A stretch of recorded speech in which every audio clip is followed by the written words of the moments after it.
baolinfo.net moo leen di jox ay xibaar yu gaaw te wóor ay journalistes yu xarañ te mën seen liggéey.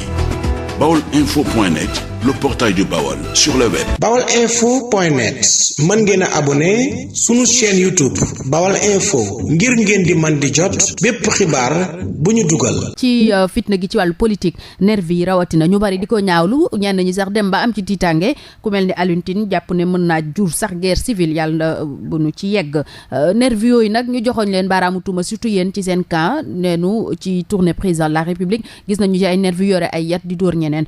loola naka nga ko jàngatee situation bi jur fitna man première ñaar yëpp laa ci wax ci li nga ma posé question bu njëkk bi mooy ñoom Alioune Tine nañu xoolaat seen tëraay nañu xoolaat seen taxawaay nañu xoolaat seen ay kàddu mënuñu wax société civile lañu buy tàkk rek ñu daal di yokk moom ñoom muy gën a tàkk. dañoo artu te artu war na de. ma sœur société civile tu dois être à équidistance de l'opposition et du pouvoir. mais artu bi taxul ñu faral opposition de. non mais si c'est des politiques encagoulées quand ça les arrange non man foofu dama fa bëggoon ubbi rek juste une parenthèse wax société civile dama leen di lancer un appel nañu xoolaat seen taxawaay bu baax parce que ils doivent être à équidistance de tous les partis politiques. Sonko nag moom dafa romb société civile bi ne loi du talion ku ñu màtt la ku ñu dóor la. man duma waxu Ousmane Sonko balaa ma fay àgg damay waxu président Macky Sall. le gardien de la constitution chef suprême de l'armée père de la nation dama bëggul kooku ñuy wax ay turam di ci teg ay nervi un nervi mooy ton homme de main un nervi mooy ton homme de main quelqu'un qui est prêt à tuer pour toi te kooku am na ku ko mën a defal ndax kooku sénégalais yi ñoo jël seen kàddu jox ko kooku sénégalais yi ñoo jël seen armée jox ko kooku sénégalais yi ñoo jël seen gendarmerie jox ko kooku sénégalais yi ñoo jël seen pouvoir garde rapproché jox ko le président Macky Sall a besoin de tout sauf de nervi le président Macky Sall n'a pas besoin de nervi. kon lan ngeen koy doyee ba ñu koy gis ci seen cortège nervi yooyu cortège bi ñu gis ñu sol marron boo gisee lu ñu bind seen marron du feu c'est les gens de GIGN marron du feu ñëpp xam nañu ni police ñi koy assurer du ñoo xamante ni tout le temps dañuy sol ay tenue du ñoo xam ne tout le temps dañuy mais marron du feu yi moom mooy comme rek les marron du feu am nañu droit ànd ak président waaye man ñoon duñu ay nervi may ma tuuti duñu ay nervi et je demeure convaincu du ñooñu ñoo àndoon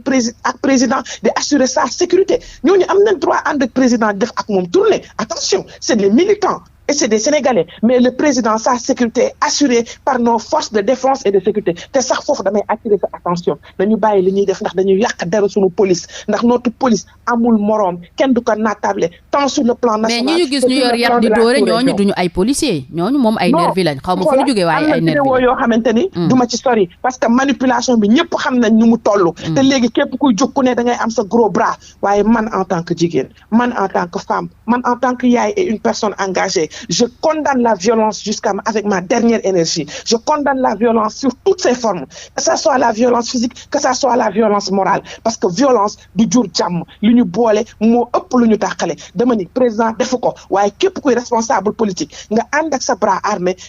na nga wax ak moom parce que violence du cëru politicien du cëru nit sax waxatuma ak politicien. waaye nag léegi bu ñu naree yegg ci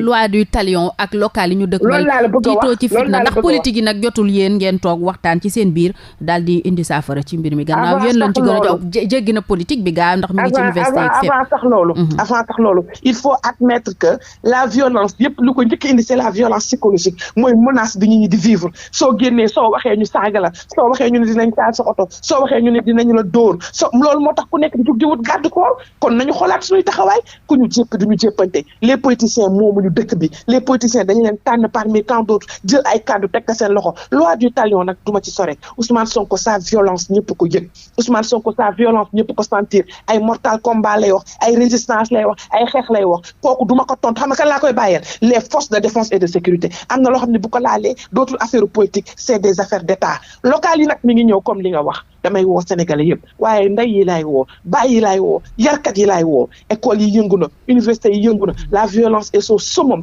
la tolérance est presque quasi invisible nañu xoolaat suñu doxalin nañu xoolaat suñu ànd ndax li ñu boole moo ëpp lu ñu tàqale lii laa gëm man. jërëjëf Diégui Diop Fall yow yaa yore communication bi ci programme national de lutte contre le paludisme départemental conseillère départementale ca Ndar nga itam juriste en droit des affaires ñu lay gërëm bu baax.